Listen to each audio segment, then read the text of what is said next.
के लिए Harshada, good morning. कई सारे Q4 के अपडेट्स आ गए हैं। बजाज फाइनेंस के साथ शुरुआत करेंगे, जहां पर Q4 में कंपनी की तरफ से जो अपडेट है कि ओवरऑल जो न्यू लोन्स है वो करीब 76 लाख के ऊपर निकलते हुए दिखाई दिए। बहुत ही स्ट्रॉन्ग ट्रेंड देखने को मिला है नई लोन्स के आवंटन में। एसेट्स अंडर मैनेजमेंट में भी अच्छा खासा इजाफा देखा गया, करीब 29% तक की बढ़त वहां पर दर्ज हो रही है। और कस्टमर फ्रेंचाइजी जो है वो 5.76 करोड़ के आसपास आए हैं, जो पिछले साल इस क्वार्टर में करीब 6.91 करोड़ के आसपास थे। साथ ही साथ जो डिपॉजिट बुक है उसमें 45% का इजाफा देखने को मिला है, तो नंबर्स अच्छे हैं। इसके अलावा HDFC बैंक और इंडसइंड बैंक जो दो दिग्गज बैंक है उन पर नजरें रहेंगी। HDFC बैंक की लोन ग्रोथ में हमने देखा है 17% का इजाफा, ये 13.5 लाख से बढ़कर 16 लाख करोड़ के आसपास आ चुकी है। डिपॉजिट बेस भी अगर आप देखिए 21% तक का इजाफा है, तो ये लगभग 15.5 लाख करोड़ थी, जो नियरली 19 लाख करोड़ के आसपास आ खड़ी हुई है। कासा रेशियो हाउएवर 48.2% से घटकर 44% के आसपास आता हुआ दिखाई दिया है। रिटेल डिपॉजिट्स पर भी अगर आप ध्यान देंगे तो 23% से ज्यादा का इजाफा देखने को मिला है। इंडसइंड बैंक का कुल लोन बुक में हमने देखा, ये एनुअल नंबर्स में आपको बता रही हूँ, 21% तक का इजाफा। डिपॉजिट बेस भी करीब 15% बढ़ता हुआ दिखाई दिया है।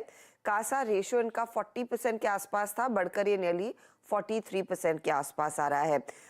कुछ और बैंकों के और फाइनेंशियल इंस्टीट्यूशंस के अपडेट्स आए हैं, तो फेडरल बैंक का भी कासा रेशियो 4% बढ़ा है। I beg your pardon, CASA बढ़ा है करीब 4%, कस्टमर डिपॉजिट बेस 13% बढ़ा है, कुल डिपॉजिट बेस 17% बढ़ता हुआ, और एडवांसेस में भी 20% तक की वृद्धि देखने को मिली है। मैरिको भी आज रेडार पर रहेगा। इनकी Q4 अपडेट में कंपनी कह रही है mid to single digit growth इन्होंने Q4 में वॉल्यूम्स के लिहाज से हासिल की है। पैराशूट कोकोनट ऑयल में हाई सिंगल डिजिट ग्रोथ देखने को मिल रही है।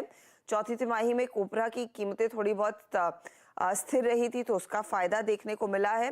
कंसोलिडेटेड बेसिस पर अगर आप आय देखें तो वो लोअर सिंगल डिजिट में आती हुई दिखाई दे रही है, और कांस्टेंट करेंसी टर्म्स में इंटरनेशनल ऑपरेशंस करीब मिड टीन्स में ही देखने को मिले हैं। तो ये फिलहाल हाईलाइट्स है, और Q4 में मार्जिन्स बढ़ने की उम्मीद कंपनी ने जताई है। तो इनफैक्ट कई सारी अपडेट्स है ये Q4 अपडेट को लेकर, उस पर आएंगे। लेकिन आज जो आप बड़ी खबर हेडलाइन में भी बता रहे थे कि विंडफॉल टैक्स हट चुका है। सरकार ने इनफैक्ट डिसीजन ले लिया है कि घरेलू क्रूड प्रोडक्शन पर विंडफॉल टैक्स नहीं लगेगा।